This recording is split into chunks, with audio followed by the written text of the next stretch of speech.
World of YouTube out here, back out in near Wanusnock Brook, where I used to lay along here on the ridge where I live, and where I detected myself a spot that could have been Weir fishing.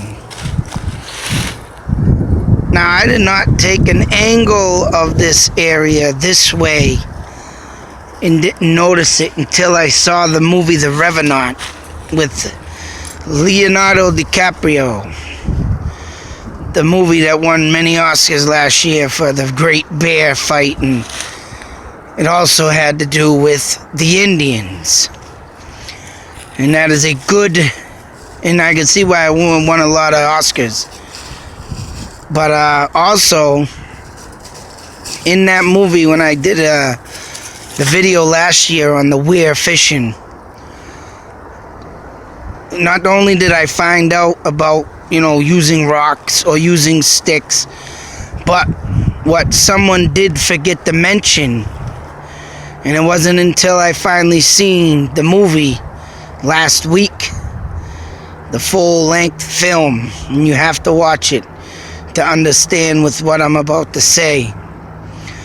And when I did the video on this is gonna probably be, if you want to check out Weir Fishing, is the title of my other video. So I'm not gonna do much on what I've already did, but as you can see right along here, there's a ridge of rocks, and them rocks right there look like a pier that would go out into like an ocean or whatnot, or a pier on a lake that people would put out, to go swimming or to dock their boat. But I'm starting to get a good idea of why white man, they so-called, made this stuff later on, and that is learning from the Indians. And why do I think that Wanusnock Brook, which is now Meadowbrook, and living in a meadow, mind you, is why they call it Meadowbrook. I found out a little bit that this was once a meadow. Indians used to live by meadows or on meadows, hilly areas like this. They used to live by brooks, like so. And, it's coming to my knowledge to think why archaeologists or even scientists or whoever does the searching for ancient history of why they say the Indians did not make stone walls, but the Aztec Indians out in the west built their homes in the side of the frickin' mountains. And I'm sure they built, and then the Indians used to build, sticks but I believe they did this too. The stone wall, as you see here, that runs along. And Weir fishing, they built stone, and that would up for the slowing down of water, which now I'm starting to get a good idea, because like I said, if you watch the movie The Revenant, and what I believe now of why I think this was an Indian, either just an Indian pass-by, but hunting and fishing was here. Like I said, I believe Indians lived in Leominster and Fitchburg is right. Not big tribes, but big enough to not make the history books. And I was actually did a game last Sunday and this Sunday in Madian, Connecticut. And I just looked that up today, and they claim the Indians. Now, I don't understand this, and it's just pure stupidity to me. They say the Indians didn't live in the area, but they found all kinds of Indian arrowheads and they found out about Indian, hunting and killing and Indian fishing and stuff like that. But they can't document any Indian lived there. Now, when I went there the other day, once again, another field, I believe, is built on Indian living grounds, whether it be a small tribe or not. I believe that some Indians live there, and they call it Falcon Field. Now, I don't know what the falcon bird has with Indians. I have to look that up on the totem pole thing, but due to the mountains, the cliffs out in that area of Connecticut, and Connecticut was, they were swamped with Indian tribes back 500-600 years ago, 700 years ago, even further back in time than that. And for the people to say that they don't know of it is horse shit to me. I'm starting to find out a lot of things as I sit here and look around.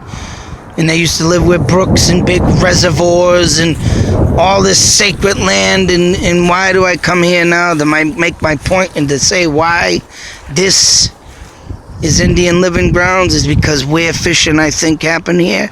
And when you look at that movie, The Revenant, you're going to watch it, and you're going to see fish falling in a little gutter hole. It's all wrapped around where they swim into it and they get caught, the fish. So it gives the Indians the upper hand to take the fish and not have to sit there and take a little fishing stick. They didn't use fishing sticks. They used this little hole method. As you can see how the big mound there and this rock pile goes up and over. I can't go over there with the pug because he'll get all caught up in the trees, but literally this is a gully hole right all in here.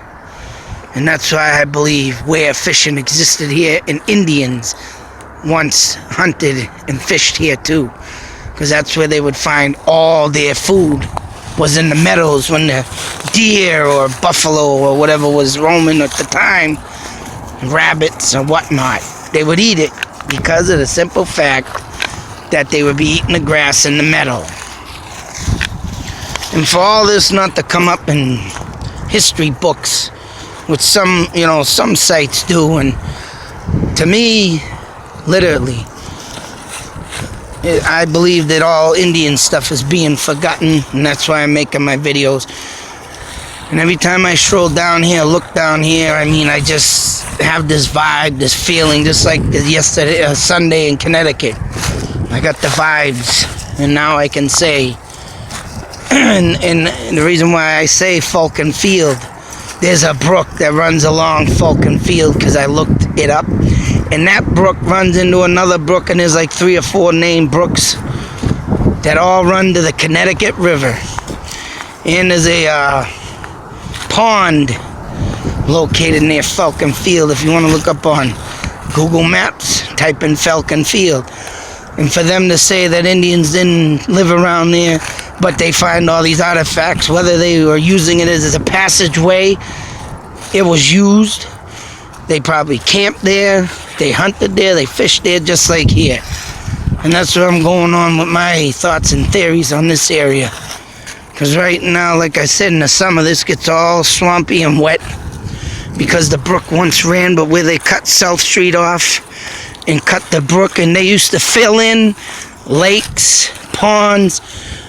They used to fill them in back in the day just to make, towns. And that's what happened here in Fitchburg. They cut this brook off to make South Street. And brooks were pretty big. You think of a brook, you think of a little creek. But brooks were bigger than that. They would be half the size. Well, not half size of a river, because a river is fucking wide. But brooks were pretty big. You could drown in a brook. They would at least get 3, 4, up to 6 feet deep and run. This is my knowledge of what I can think of. But when you look on Google Maps, this brook still exists here on Google Maps because no one's ever came here to check it out personally. And it supposedly ends down there. But that's, of course, they made Winoosknock Road. And the Winoosknock Road, I got a good belief that was a brook that ran down to the Nashua River, because the brook out there in Connecticut runs to the Nashua River through other brooks, but all them brooks, most of them been cut off due to building. So things I'm finding, man, and just going over stuff. And like I've been down here I don't know how many times, did 2 or 3 videos. And now this one, a gully for Weir fishing. And that's what I was waiting for, to see the Revenant movie. And it's a damn good movie. It's right. I wonder why it won all them awards. Leonardo, I give him a good A, triple plus A for that movie and what he did. But other than that, YouTube Nation, I just had to share that with you because, like I said, when I go places, I find stuff. And the other day in Connecticut, just thinking about it and going over it today and then coming back here, and the Weir fishing and everything all is coming in, and the pieces of puzzles are coming together, boy. And I'm finding lots of stuff on my own, not in the books. Well, other than that, YouTube Nation, like I say, you never know what I'm going to find or come up with. Until that next video, many more to come. Out.